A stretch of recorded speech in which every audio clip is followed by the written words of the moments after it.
आज हम लोग स्टार्ट कर रहे हैं केमिस्ट्री का नया चैप्टर और चैप्टर का नाम है केमिकल रिएक्शन और इक्वेशन। यहाँ पे जो स्टार्टिंग होगी ना, आप लोग को दिखाया जाएगा किस तरीके से रिएक्शन प्रोसीड करती है। बहुत चीजें हम लोग पढ़ने वाले हैं, जैसे कि रिएक्शन अगर हो रही है तो पहचाने कैसे, स्टेट कैसे चेंज हो रहा है और क्या क्या हो सकता है, जैसे प्रेसिपिटेट का फॉर्मेशन, कलर का चेंज होना, गैस का इवोल्यूशन। बहुत इंटरेस्टिंग चैप्टर है। यहाँ पर रस्टिंग, कोरोजन, इन सब चीजों के बारे में पढ़ेंगे। अलग अलग टाइप की रिएक्शंस होने वाली हैं। तो चैप्टर स्टार्ट करते हैं। तो हमारा चैप्टर केमिकल रिएक्शन और इक्वेशन। पहले समझेंगे केमिकल रिएक्शन होती क्या है और उस इक्वेशन को लिखना सीखेंगे, फिर बैलेंसिंग करना सीखेंगे। बिल्कुल एक सीक्वेंस में चैप्टर चलने वाला है, ठीक है। तो देखो, केमिकल रिएक्शन की अगर हम लोग पहले बात करें तो कोई केमिकल रिएक्शन होती क्या, उसमें होता क्या क्या चीजें हैं, ठीक है। आप लोग को पता होगा, क्लास 9th में पढ़ा होगा आप लोगों ने, एक होता है सल्यूट, एक होता है सॉल्वेंट, और दोनों जब मिलते हैं तो सोल्यूशन बनता है, ठीक है। मीन्स कोई केमिकल रिएक्शन वहां पर जब होती है तो हम लोग बोल सकते हैं, बहुत बेसिक्स लेकर चलेंगे, अंडरस्टैंडिंग थोड़ी सी क्लियर हो जाएगी। सोल्यूट को कंबाइन करते हैं हम लोग किसके साथ, सॉल्वेंट के साथ, तो क्या फॉर्म होता है, सोल्यूशन बन जाता है, ठीक है। मीन्स कोई केमिकल रिएक्शन हुई और यहाँ पर सोल्यूशन रेडी हो गया। अब ये सोल्यूट क्या होता है, जो कम अमाउंट होता है, जो ज्यादा अमाउंट होता है उसको बोलते हैं सॉल्वेंट, ठीक है। एग्जांपल समझते हैं। जैसे मान लेते हैं हमारे पास एक बीकर है, बीकर के अंदर क्या भरा हुआ है, पानी भरा हुआ है, ठीक है। इस बीकर के अंदर पानी भरा हुआ, ठीक है। वाटर का फॉर्मूला H2O। इसके अंदर मैंने थोड़ा सा शुगर ऐड कर दिया, ठीक है, शुगर ऐड कर दिया। तो शुगर ऐड करने के बाद ये कैसा बन गया, शुगर सोल्यूशन रेडी हो गया, ठीक है। ये मेरे पास शुगर था, हमने इसमें शुगर ऐड कर दिया, ठीक है। ये क्या हो गया, ये रेडी हो गया sugar solution, sugar solution ready हो गया, ठीक है। तो ये हो गया एक, मतलब एक रिएक्शन हुई होगी जहां पे सोल्यूट सॉल्वेंट से कंबाइन करके सोल्यूशन का फॉर्मेशन होगा। तो कोई भी रिएक्शन जब होती है तो वहां पे होता क्या है, जो कंबाइन कर रहा है उसको बोलते हैं रिएक्टेंट। क्या बोलते हैं, रिएक्टेंट। और जो बनता है उसको हम क्या बोलते हैं, प्रोडक्ट, ठीक है। क्या बोलते हैं, प्रोडक्ट। सपोज मान लेते हैं रिएक्टेंट हमारे पास था A प्लस B और प्रोडक्ट बन गया क्या, C प्लस D। इस तरीके से कोई भी रिएक्शन होती है। मीन्स जो स्टार्टिंग में लिखते हैं उसको बोलते हैं रिएक्टेंट, जो बाद में बनता है उसको बोलते हैं प्रोडक्ट। ये एरो दिखाने के लिए होता है, इस तरीके से एरो, इसको ये होता है हेड, ठीक है, और ये होती है टेल। तो ये दिखाने के लिए होता है कि रिएक्शन आगे की तरफ जा रही है, ठीक है। इस तरीके से रिएक्शन हो रही है, ठीक है। और इसका मतलब ये भी हो सकता है कि ये रिएक्शन इरिवर्सिबल है, ठीक है। इरिवर्सिबल मतलब एक डायरेक्शन में जा रही है। या फिर बोल सकते हैं ये रिएक्शन कैसी है, फॉरवर्ड रिएक्शन है, आगे की तरफ जा रही है, जहां पर रिएक्टेंट से प्रोडक्ट बन रहा है, ठीक है। तो इस तरीके से हम लोग लिखते हैं। जैसे हमने एग्जांपल ले, A प्लस B रिएक्टेंट है, कंबाइन करके बाद क्या बना, C प्लस D, एक प्रोडक्ट का फॉर्मेशन होगा। एक एग्जांपल लेकर के, एक रिएक्शन लेकर के इस चीज को समझने की कोशिश करते हैं कि आखिर ये रिएक्टेंट से प्रोडक्ट कैसे बन गया। अभी आप लोग थोड़ी देर बाद इस रिएक्शन को पढ़ोगे भी। कौन सी रिएक्शन है, मैग्नीशियम के साथ हमने रिएक्ट किया ऑक्सीजन को और बन गया हमारे पास MgO, मैग्नीशियम ऑक्साइड बन गया, ठीक है। ये हो गया रिएक्शन। ये इसको क्या बोलेंगे, जो कंबाइन कर रहे हैं इसको हम बोलते हैं रिएक्टेंट। क्या बोलते हैं, रिएक्टेंट बोलते हैं। और जो बनता है उसको हम क्या बोलेंगे, ये क्या बन गया, ये बन गया प्रोडक्ट, मैग्नीशियम ऑक्साइड। ये इसको क्या बोलेंगे, प्रोडक्ट। और जो कंबाइन कर रहा था उसको हम क्या बोलेंगे, रिएक्टेंट। तो वैसे हो गया A प्लस B फॉर्म कर रहा है C प्लस D। जो रिएक्टेंट और प्रोडक्ट होगी, दोनों की जो प्रॉपर्टीज होंगी वो बिल्कुल अलग अलग होंगी। अलग प्रॉपर्टीज मतलब कि इसकी जो केमिकल प्रॉपर्टीज होंगी और इसकी जो प्रॉपर्टी होगी वो अलग अलग होगी। तो हम क्या लिख सकते हैं, केमिकल रिएक्शन की एक डिफिनेशन यहां से लिख सकते हैं, व्हेन, जब टू और मोर सब्सटेंस, ठीक है, टू और मोर सब्सटेंस कंबाइंस टुगेदर, या रिएक्ट टुगेदर कह सकते हैं, टू फॉर्म न्यू सब्सटेंस। जब दो या दो से ज्यादा सब्सटेंस आपस में कंबाइन करते हैं और एक नया सब्सटेंस बनता है, या फिर कह सकते हैं दो या दो से ज्यादा रिएक्टेंट कंबाइन करते हैं, एक नया सब्सटेंस बनता है नई प्रॉपर्टी के साथ, उसको हम बोलते हैं केमिकल रिएक्शन, ठीक है। ये हो गया केमिकल रिएक्शन की डिफिनेशन। हमारी डेली लाइफ में बहुत सारी केमिकल रिएक्शन होती है। हमारी अगर बात करें, अगर ह्यूमन की बात करें, हम लोग के डाइजेस्टिव सिस्टम में बहुत सारी केमिकल रिएक्शन होती है।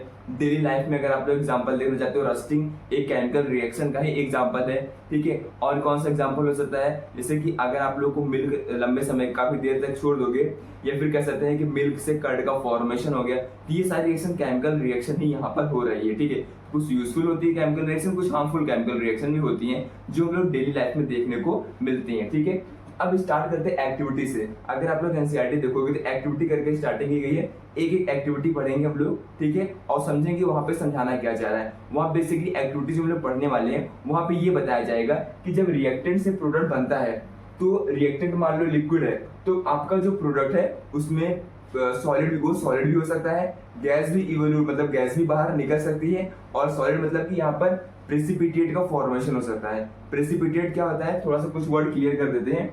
जैसे मान लो कोई बीकर है, आपने रिएक्शन कराया, नीचे कोई इनसॉल्युबल मास बैठ गया, ठीक है, उसको हम बोलते हैं प्रेसिपिटेट, पीपीटी करके लिखेंगे, क्या बोलते हैं, प्रेसिपिटेट बोलते हैं। तो लिक्विड से प्रेसिपिटेट बन सकता है, मतलब सॉलिड बन सकता है, सॉलिड सॉलिड कंबाइन कर सकते हैं, लिक्विड का फॉर्मेशन हो सकता है, ये सारी चीजें हो सकती है किसी भी केमिकल रिएक्शन के अंदर। टेम्परेचर भी चेंज हो सकता है, तो वो सब करके हम लोग पढ़ने वाले हैं। सबसे पहले एक्टिविटी नंबर 1 स्टार्ट करते हैं, जो आप लोग की एनसीईआरटी में दिया गया है। ठीक है,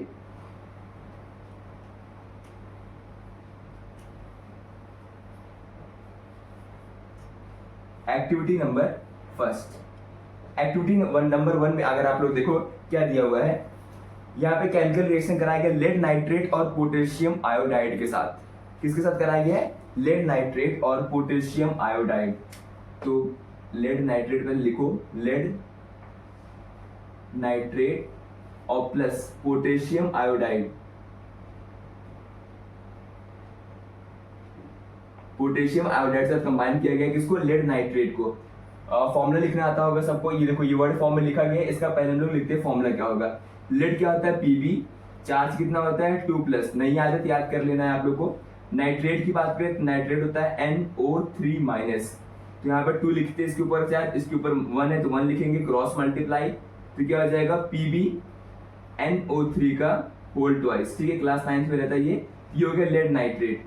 पोटेशियम आयोडाइड क्या हो जाएगा, पोटेशियम होता है K+, आयोडाइड होता है I-, यहाँ पे 1 यहाँ पे 1, क्रॉस मल्टीप्लाई, ये क्या हो जाएगा KI हो जाएगा। ठीक है, तो क्या हो गया PbNO3 का होल ट्वाइस, और ये होगा KI मतलब पोटेशियम आयोडाइड।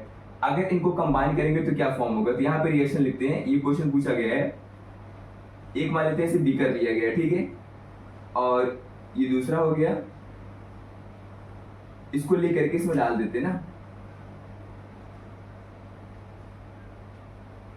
इसमें डाल दिया जा रहा है। ठीक है, मान लेते हैं हमारे पास ये है लेड नाइट्रेट, लेड नाइट्रेट क्या हो गया PbNO3 का होल ट्वाइस, इसके अंदर क्या रखा गया, पोटेशियम आयोडाइड।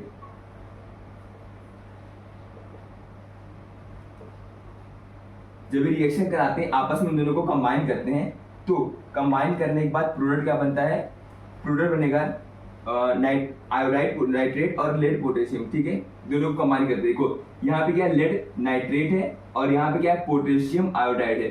इसका पॉजिटिव चार्ज इसके निगेटिव वाले साथ क्या हो जाएगा, पॉजिटिव ही हमारे पास, नेगेटिव में है। ठीक है, तो लेड आयोडाइड और पोटेशियम नाइट्रेट का फॉर्मेशन होगा, क्या बनेगा, लेड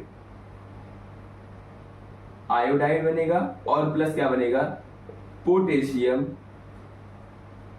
नाइट्रेट बनेगा। ये रिएक्शन आप लोग को नोट कर लेना है कॉपी में। ये रिएक्शन क्या होगा, lead nitrate plus potassium iodide क्या फॉर्म हो जाएगा, लेड आयोडाइड और प्लस पोटेशियम नाइट्राइड।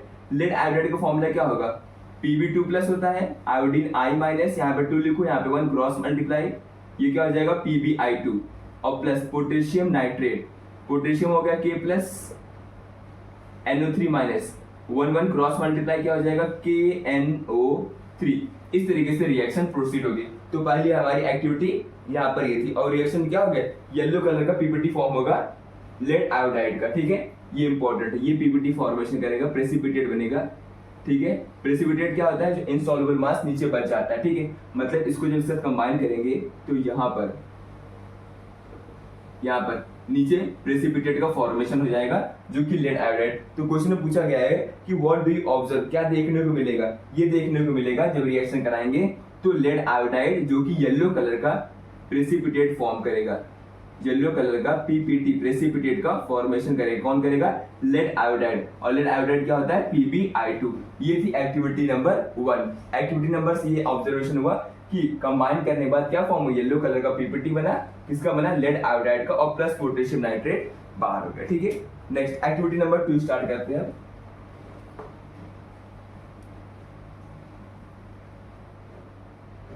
आप लोग को चार्जेस याद रखने हैं। जैसे मान लो कि अगर मैंने बोला नाइट्रेट होता है NO3 माइनस, मैंने बोला carbonate CO3 2 minus, phosphate phosphide phosphide, nitride nitrate nitrite, और सल्फाइड हो गया सल्फेट हो गया सल्फाइड हो गया। क्योंकि अभी जब आप लोग थोड़ी देर बाद केमिकल रिएक्शन पढ़ोगे तो वहाँ पे पूरी पूरी वर्ड इक्वेशन दे देते हैं, उस वर्ड इक्वेशन से फॉर्मूला बनाना पड़ता है, फिर रिएक्शन को बैलेंस करना पड़ता है। तो वो आना बहुत ज्यादा जरूरी है कि किसका क्या चार्ज होता है। ठीक है, बिल्कुल जैसे सामने दिख जाए तुरंत याद आना चाहिए हाँ इसका ये चार्ज होता है, इस तरीके से याद आना चाहिए। एक्टिविटी नंबर 2, ये काफी ज्यादा इंपॉर्टेंट एक्टिविटी है।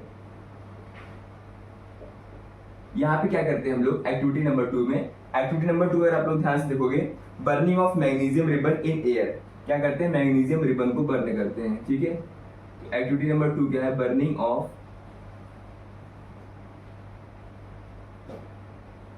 मैग्नीशियम रिबन को एयर में बर्न करेंगे। रिबन, अगर कहीं भी एयर लिखा हुआ है ना, इसका मतलब वहां पे इनडायरेक्टली आप लोग से ऑक्सीजन की बात कर रहा है कि मैग्नीशियम रिबन को ऑक्सीजन की प्रेजेंस में हीट कराएंगे। ठीक है, बर्निंग मतलब होगा ना हीट कराना। तो यहाँ पे मैग्नीशियम रिबन लेते हैं। ठीक है, तो मैग्नीशियम रिबन लेते हैं इस तरीके से, मान लो मैग्नीशियम रिबन है, इसको हम क्या कराएंगे, हीट कराएंगे। तो जब इसको हम हीट देंगे, हीट देने के बाद in the presence of air, atmosphere में एयर रहती है तो मतलब ये ऑक्सीजन के साथ कंबाइन करेगा, तो क्या फॉर्म होगा वो पूछा गया है। तो मैग्नीशियम क्या होता है, Mg। अब इसकी रिएक्शन की थोड़ी देर पहले, मैग्नीशियम हो गया Mg प्लस एयर से मिल गया ऑक्सीजन, कंबाइन करने के बाद क्या बनता है, मैग्नीशियम ऑक्साइड। ये क्या है, मैग्नीशियम ऑक्साइड का फॉर्मेशन होगा। जब मैग्नीशियम को ऑक्सीजन के साथ कंबाइन करेंगे, ऑक्सीजन क्यों लिखा हमने, क्योंकि बोला गया था एयर में बर्न करना है, तो ये हो जाएगा हमारे पास एयर। ठीक है, तो यहाँ पर क्या नोटिस करने वाली बात होती है, व्हाइट कलर की डेजलिंग फ्लेम निकलेगी, व्हाइट डेजलिंग फ्लेम का फॉर्मेशन होगा। ठीक है, यहां से क्वेश्चन आ सकता है, इंपॉर्टेंट है बर्न करने पर। और बर्न जब इसको हम लोग रिएक्शन कराते हैं ना, तो यहाँ पे एक लेते हैं हम लोग चाइना डिश लेते हैं, यहाँ पर व्हाइट कलर का ऐश फॉर्म होता है, व्हाइट कलर का ऐश जो नीचे इकट्ठा हो जाता है वो क्या होता है, मैग्नीशियम ऑक्साइड ही होता है। मींस इसको लिए इस तरीके से मैग्नीशियम रिबन को हीट करना स्टार्ट कर दिए, हीट करके जब हीट करते हैं तो नीचे रख देते हैं, चाइना डिश रख देते हैं, मतलब समझ लो कि वैसा रख देते हैं, उसी में जाकर के व्हाइट कलर का ऐश फॉर्म होता है और उसी को क्या बोलते हैं, मैग्नीशियम ऑक्साइड बोलते हैं। यहाँ से एक और क्वेश्चन आता है कि जब मैग्नीशियम रिबन को हीट कराते हैं, हीट कराने से पहले उसको सैंड पेपर से रफ किया जाता है। रफ करने से इसलिए करते हैं जिससे जो मैग्नीशियम के ऊपर की जो कवरिंग उसको हटा सके, मैग्नीशियम कार्बोनेट की जो कवरिंग है उस कार्बोनेट को हटा सके और वहां से फिर ऑक्सीजन कंबाइन कर सके और मैग्नीशियम ऑक्साइड बन जाए। तो पूछा जाता है कि सैंड पेपर से रफ क्यों करते हैं मैग्नीशियम रिबन को बर्न करने से पहले, याद रखना है। ठीक है, अब एक यहाँ पे एक्सपेरिमेंट और कह सकते हैं, इसमें कर सकते हैं हम लोग, ये मैग्नीशियम ऑक्साइड बना है, अगर इसका नेचर टेस्ट करना होता है कि एसिडिक है या बेसिक है, तो कैसे करते हैं हम लोग, यहाँ पर इसमें क्या डिप करते हैं क्या, मॉइस्ट लिटमस पेपर। यहाँ से फिर क्वेश्चन आएगा कि मॉइस्ट लिटमस पेपर ही क्यों लेते हैं, ड्राई लिटमस पेपर से टेस्ट नहीं होगा, मॉइस्ट लिटमस पेपर का यूज करते हैं। लिटमस पेपर एक तरीके से इंडिकेटर होता है जो आप लोगों को बताएगा कि एसिडिक है या फिर बेसिक है कोई भी चीज। तो रेड लिटमस, यहाँ पे रेड लिटमस पेपर अगर हम लेंगे, रेड लिटमस पेपर लेते हैं तो मॉइस्ट लेते हैं जिससे कि जो हमारे पास आयंस है वो अलग हो सके। ठीक है, ड्राई लिटमस पेपर में आयंस अलग नहीं हो पाते हैं तो उससे पता नहीं चल पाता कि एसिडिक है या बेसिक है, इसलिए मॉइस्ट लिटमस पेपर यहाँ पर लेना है। तो वहां पर होता क्या है, मैग्नीशियम हाइड्रोक्साइड का फॉर्मेशन होगा। ठीक है, MgOH को होल्डर, इसको क्या बोलते हैं, मैग्नीशियम हाइड्रोक्साइड, इसका फॉर्मेशन होगा। और इसका नेचर कैसा होता है, इसका नेचर बेसिक होगा। अगर इसका नेचर बेसिक है तो हमारा जो रेड लिटमस है वो चेंज हो जाएगा ब्लू में। किसमें चेंज हो जाएगा, ब्लू कलर के लिटमस पेपर में चेंज हो जाएगा। फिर समझेंगे क्या हुआ, हमने लिया मैग्नीशियम रिबन, उसको सैंड पेपर से रफ किया जिससे उसके ऊपर की जो लेयर है मैग्नीशियम कार्बोनेट की वो हट जाए और फिर उसको हीट करने पे जिससे वो ऑक्सीजन के साथ कंबाइन कर जाए। ऑक्सीजन के साथ कंबाइन करते ही व्हाइट कलर का ऐश फॉर्म होता है जिसको हम बोलते हैं मैग्नीशियम ऑक्साइड, MgO। उसका नेचर टेस्ट करने के लिए एसिडिक है बेसिक, हम लोग मॉइस्ट लिटमस पेपर को उसमें डिप कराते हैं, तो कराने से पता चलता है कि वो बेसिक नेचर का होता है, जो कि रेड लिटमस को ब्लू कलर में कन्वर्ट कर देता है। और जब कन्वर्ट करता है, जिसको उसको मॉइस्ट लिटमस पेपर से कंबाइन करते हैं, तो बनता है क्या, मैग्नीशियम हाइड्रोक्साइड, जिससे पता चलता है OH माइनस है। तो यहाँ पर इससे पता चलता है कि ये बेसिक नेचर का होगा। ये हमारा था एक्टिविटी नंबर 2। याद रखना थोड़ा ज्यादा इंपॉर्टेंट है यहाँ पे कि व्हाई डेजलिंग फ्लेम निकलती है, मॉइस्ट लिटमस पेपर क्यों लेते हैं, सैंड पेपर से रफ क्यों करते हैं। ये 3-4 क्वेश्चन हो सकता है, ठीक है। और मैग्नीशियम हाइड्रोक्साइड बनता है, ये बेसिक नेचर का होता है, रेड लिटमस को ब्लू में कन्वर्ट करता है। तो यहाँ सबसे क्वेश्चन इसमें आ सकता है एक्टिविटी नंबर 2 से। एनसीईआरटी के इंडेक्स क्वेश्चन में भी यहाँ से क्वेश्चन पूछा गया है, इसलिए एक्टिविटी नंबर 2 ज्यादा इंपॉर्टेंट है। नेक्स्ट एक्टिविटी नंबर 3 पे आते हैं।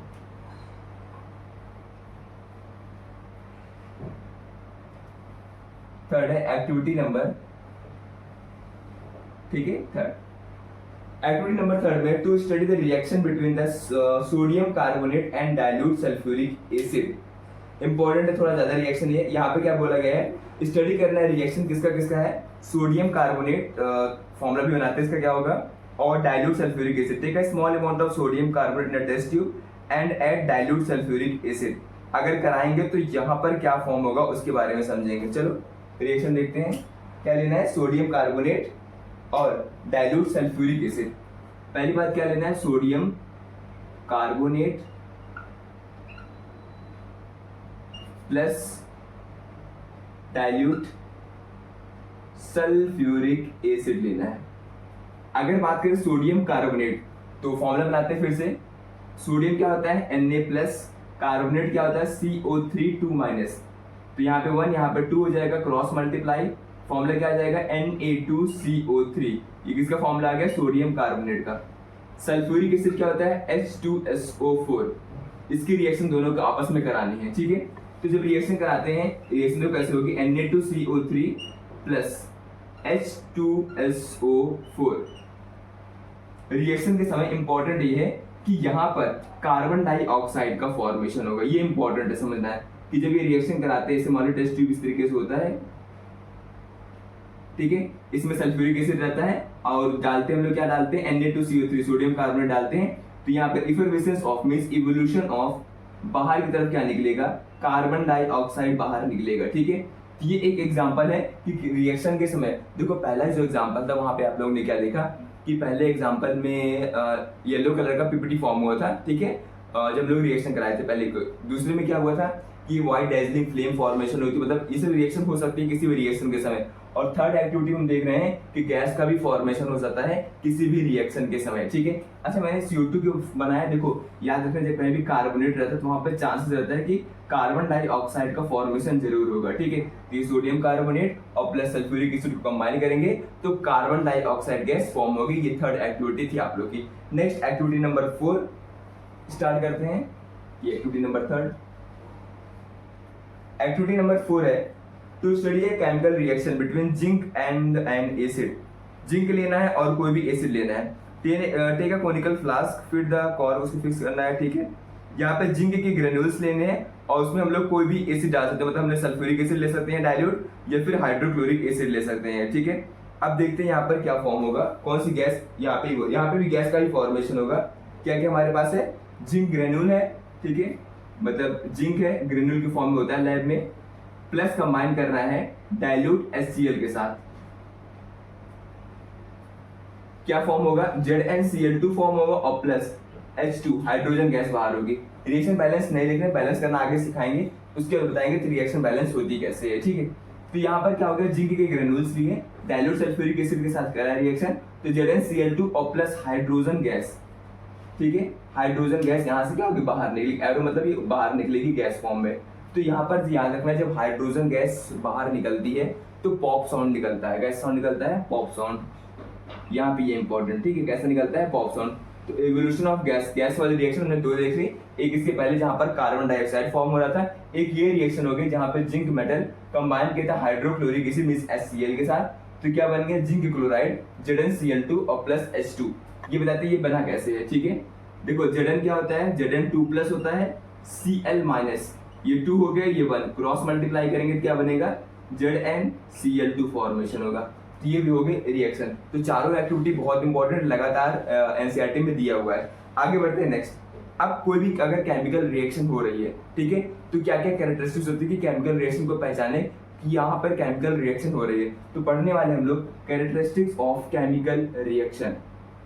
अभी हम लोगों ने देखा स्टेट चेंज हो सकता है, कलर चेंज हो सकता है, टेम्परेचर चेंज हो सकता है और गैस निकल सकती है, ये सारी चीजें हो सकती हैं। उन्हीं की बिहाफ पे सब कुछ पढ़ने वाले। तो characteristic of chemical reaction,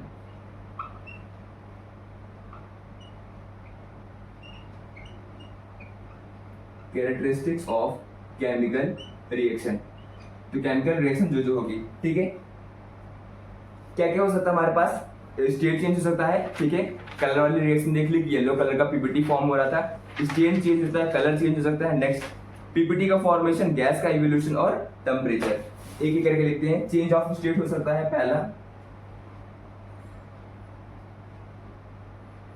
change of state, दूसरा change in colour, change in colour, third evolution of gas, बाहर निकल सकती है जैसे हाइड्रोजन और कार्बन डाइऑक्साइड निकल रही थी, evolution of gas, fourth formation of precipitate, पहली एक्टिविटी फॉर्मेशन ऑफ प्रेसिपिटेट बन सकता है, ठीक है, और क्या हो सकता है, स्टेट चेंज होता है, कलर हो गया, गैस हो गया और प्रेसिपिटेट का फॉर्मेशन हो गया, और क्या हो सकता है, किसी भी रिएक्शन में टेम्परेचर चेंज होता है, change in temperature, change in temperature. और यही हम लोग पढ़ते हैं एक्सोथर्मिक रिएक्शन और एंडोथर्मिक रिएक्शन। मतलब ये कुछ पॉइंट आप लोग को ध्यान रखना है। अगर कोई भी केमिकल रिएक्शन हो रही है तो स्टेट चेंज हो सकता है, कलर चेंज हो सकता है, गैस का फॉर्मेशन हो सकता है और प्रेसिपिटेट बन सकता है, चेंज इन टेम्परेचर चेंज हो सकता है, मतलब हीट एनर्जी बाहर निकल सकती है। अगर पढ़ेंगे आगे एक्सोथर्मिक और एंडोथर्मिक क्या होता है, वहां पे इसके बारे में डिस्कस करेंगे। तो आज के लिए इतना ही। आज हम लोगों ने पढ़ा क्या, पहले स्टार्टिंग की केमिकल रिएक्शन और इक्वेशंस की, फिर उसके बाद एक्टिविटी, 4 एक्टिविटी वो इंपॉर्टेंट है, और फिर कैरेक्टरिस्टिक्स इंपॉर्टेंट है केमिकल रिएक्शन की कि क्या क्या खूबियां हो सकती हैं किसी भी केमिकल रिएक्शन के अंदर। अभी आप लोगों को नेक्स्ट लेक्चर के लिए करके क्या आना है, आप लोगों को सारे आयंस, पॉलीटॉमिक हो गया, मोनोटॉमिक आयंस हो गया, जैसे बताया था मैंने, नाइट्रेट हो गया, मैग्नीशियम, इस पे चार्ज कितना होगा वो चार्ज एक बार रिकॉल करना है। क्यों? क्योंकि जब बैलेंस रिएक्शन करेंगे हम लोग तो वहां पर सीधे देंगे कि फेरस सल्फेट, आप लोग बोलेंगे फेरस होता है 2 प्लस सल्फेट होता है SO4, 2 माइनस FeSO4 बनेगा। इस तरीके से रिएक्शन आएगी। उसको आप लोगों को पहले केमिकल इक्वेशन, वर्ड इक्वेशन को केमिकल इक्वेशन के फॉर्मूले के फॉर्म में लिखना पड़ेगा, देन बैलेंस करना होता है।